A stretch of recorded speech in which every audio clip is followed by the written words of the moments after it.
After a lukewarm reception to the Xbox Series X gameplay unveiling, Microsoft themselves speaks on the event. And Nintendo seems to be going after yet another fan project with Super Mario 64 PC. But there's more than meets the eye with this story, and something that, well, I really don't like about it. What's going on, guys? I'm RGT85. If this is your first time on the channel, be sure to hit that subscribe button. But without any further ado, let's talk about what's going on in the world of video games. So a couple days ago, we of course got the big Xbox Series X gameplay unveiling. This was something that a lot of people were looking forward to. When it comes to the next generation of consoles, Microsoft has been very outspoken about the Xbox Series X, way more so than we have seen thus far with Sony and the PlayStation 5. So Microsoft honestly has a lot of momentum going into this next console generation. They seem to be learning from the mistakes of the Xbox One and trying to make a really quality system when it launches this holiday season. It is still on track to launch this holiday season. Of course, we've gotten a glimpse at what the system actually looks like, and of course games that will be coming to the system. But as far as actual gameplay was concerned, that was still kind of up in the air. Well, Microsoft was heavily touting the Xbox Series X gameplay unveiling that was going to be happening within an episode of Inside Xbox. This was going to be strictly dedicated to the Xbox Series X, so expectations got pretty high for this event. And well, what we got definitely got a lukewarm reception. A lot of people were definitely upset by this presentation. Personally, I did enjoy some things for the presentation. I thought it was a somewhat mediocre presentation, but there was definitely one problem that was happening with this presentation, whether you really liked the presentation or you didn't like the presentation, was, well, the lack of gameplay. A lot of the stuff that we saw, while some of it did look very good, was of course just in-game cinematic trailers, and it seems like there's a real disconnect that happens between video game companies and video game consumers when it comes to the term gameplay. When you say gameplay, to me, I expect to see in-game footage representative of what I will be playing, not some weird cut cameras and some weird camera angles that aren't indicative of how the game is actually going to play. Now, of course, since the Xbox Series X gameplay unveiling, a lot of people have taken to the internet and pretty much given their 2 cents on it. The trailer for the Xbox Series X unveiling hasn't done very well in terms of, likes and dislikes and things like that. Microsoft actually took down the initial reveal trailer and then put the whole presentation up once again, and even got more dislikes over this. So there was definitely a lot of fan outcry from this situation. Now, surprisingly, Microsoft has actually talked about this negative fan reaction and sort of is spinning it in a positive way. Aaron Greenberg, who of course was front and center during this Microsoft presentation, he was the one with the horrible webcam quality. That it really just blows my mind how these people at these huge companies like ESPN and Microsoft, who are having to work from home, don't know how to use a webcam properly and can't seem to get a good quality going on. You would think with all this sort of money that you have, you would know what you're doing. But Aaron Greenberg did take to Twitter and said the following: "Had we not said anything and just shown it May Inside Xbox show like we did last month, I suspect reactions might have been different. Clearly, we set some wrong expectations, and that's on us. We appreciate all the feedback and can assure you we will take it all in and learn as a team." So really, they're admitting that, hey, we sort of screwed this up. Now, if you've ever watched an Inside Xbox presentation, you would know that this isn't really a Nintendo Direct or a Sony State of Play event where it's just like you're learning about games and things like that. These presentations are usually sort of dragged out, and they're really not all that super interesting. That's why people don't really talk about them quite as much as they do a Nintendo Direct or a State of Play event. But this one was heavily hyped by Microsoft themselves as to be revealing gameplay for the Xbox Series X. A lot of big third-party games that people expected to be there, of course, were not there. We didn't even see Cyberpunk running on the Xbox Series X or anything like that, and that seemed like a foregone conclusion at this point. Now, one of the games that was one of the high points of the presentation, or should have been a high point of the presentation, was Assassin's Creed Valhalla. We were supposed to be getting gameplay for Assassin's Creed Valhalla, and we really just got another in-game trailer. And the creative director of Assassin's Creed Valhalla, Ashraf Ismail, who I probably absolutely butchered your name, so I apologize for doing that, actually once again took to the internet and said the following about that gameplay reveal: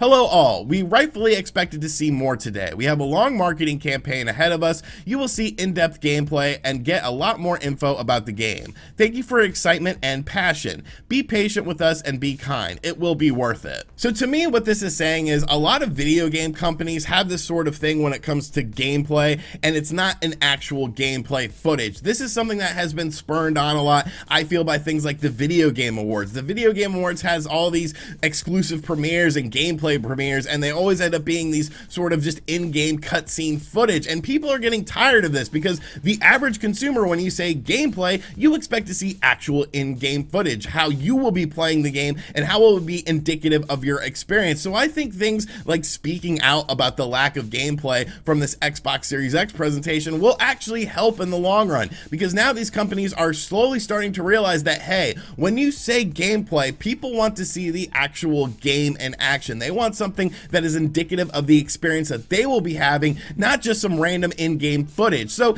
this is a positive thing. I'm actually surprised that Aaron Greenberg took to the internet and, made sort of an apology for this, event, and saying that, what, we sort of missed the mark with this, stick with us and we will try to correct it in the future, because I feel like a lot of companies would have just waited for the heat to die down and then the internet move on to the next thing that they're upset about. So kudos to Aaron Greenberg and Xbox for realizing that they did something wrong with this presentation, and hopefully the next presentation that we get for the Xbox Series X will actually have some actual gameplay within this so we can learn about these games. Of course, Microsoft has said that they are doing a roadmap pretty much up until the release of the Xbox Series X with various events for the system. So hopefully the event in June is a little bit better received than the one in the month of May, and I think that they are learning from their mistakes, and you have to give them credit for that. And finally, Nintendo is a company that is very protective of their IP, sometimes a little bit too protective, but they always seem to find themselves in sorts of situations where they are going after various companies, various individuals, and with legal ramifications. This is something that we have talked about a bunch of times on this channel all throughout the years, but this latest case is actually a very interesting case because it's sort of a twofold thing. Now, a game called Super Mario 64 PC was recently released earlier this week, and really, when you first look at it, I'm showing a picture here, not actual gameplay, because, well, there's a reason for that, and why we're going to be showing just standard Super Mario 64 gameplay throughout this video is the fact that this was not something like an N64 texture pack. Of course, texture packs with HD textures for N64 games have been around pretty much since the start of N64 emulation, where you could do things like increase the visual fidelity of these games. Of course, I used to play games like WWF No Mercy that had texture packs and stuff with new characters and whatnot, but this was actually a bit different because this was not using emulation. This game was actually built for DirectX 12, and it had 4K resolution textures, widescreen support, ultra widescreen support, and had things like built-in features for controllers such as the Xbox One controller so that you could play this game easily on your computer. This was essentially reverse engineered from the original source code of the game and then ported over to the PC. Now, unshockingly, Nintendo was not too happy about this and is now aggressively targeting this game. Now, why would they be aggressively targeting this game versus other games? Well, there is that whole thing about Nintendo celebrating Mario's 35th anniversary this year with releasing games on the Nintendo Switch within the Mario lineage. And one of those games is, of course, Super Mario 64. This game has been heavily rumored alongside of games like Super Mario Sunshine, Super Mario Galaxy, and of course, Super Mario 3D World as coming to the Nintendo Switch in 2020 or potentially early 2021. So Nintendo obviously has a very keen eye on anything Super Mario 64 related, and this project definitely came across their radar. Now, various news websites, of course, talked about this game, and various YouTubers talked about this game as well, and now some people are like going after places like Game Explain and saying, oh, well, because of you, Nintendo found out about this, and you guys are bad, and I'm just like, look, I'm not even a huge Game Explain fan. I really don't watch any of their videos, and I don't really care about the channel, but to say something like that is just ridiculous. That's not giving Nintendo enough credit, because they have people that probably scour the internet for hours and hours, and their only job is to find things like IP violations. So don't go after Game Explain and things like that. But basically, a complaint was filed from a law group that works with Nintendo on a variety of things, and this complaint was filed with both Google and YouTube, and it basically stated that this is a copyrighted work of Nintendo's Super Mario 64 video game, including the audio-visual work, software, and fictional character depictions. This reported file contains an unauthorized derivative work based on Nintendo's Nintendo's copyright work. So essentially, this claim is trying to make Google-related listings for this game disappear, and it has been working, even extending into places like Reddit having Super Mario 64 PC threads removed where you could download this game. Now, obviously, this game, there was no monetary sort of thing. This was a free-to-download game to play on your PC. So I can understand why Nintendo is doing this. Obviously, they're probably not going super aggressive with something like a ROM website where there's heavy litigation and heavy fines coming in, but that really remains to be seen because Nintendo is well within their right to do something like this. This is something that we always talk about, the sort of gray area when it comes to this. Can Nintendo strike people who are making fan projects and legitimately sue them? Of course they can, because they're using their IPs, their characters, and in this case, pretty much their entire game. But is it worth the battle? Is it worth the publicity that you get that comes with that? That's sort of where the gray area comes in, but I can understand why Nintendo is doing that. Now, like I said though, there's a reason why I'm showing Super Mario 64 stock footage instead of the PC version of the game, and that's the aspect of things that I do not like. Now, it appears that, like I said, Nintendo has been contacting both Google and YouTube over the Super Mario 64 PC thing. And the reason they're contacting YouTube is now that it appears that Nintendo is striking down YouTube videos showing gameplay of the game as well. And that's, like I said, why I'm using standard Super Mario 64 footage. Now, that to me is just very strange, because when they're taking down these videos, they are essentially taking them completely down. That means that you cannot view these videos on the internet or on YouTube whatsoever. Now, I can understand Nintendo maybe trying to take the monetization from those videos, as Nintendo's YouTube policy really hasn't been very good up until the last 2 years or so, when they pretty much said, okay, now you can use our trailers, now you can use our gameplay footage, because you're essentially promoting these games. Now, obviously, this is, like I said, derivative of the original Super Mario 64, and Nintendo doesn't want that information out there. But to completely strike a YouTube video on a free-to-download game that uses the Super Mario 64 thing, I don't like that. I don't like that, because there could be copyright strikes that come with this as well that will affect these channels.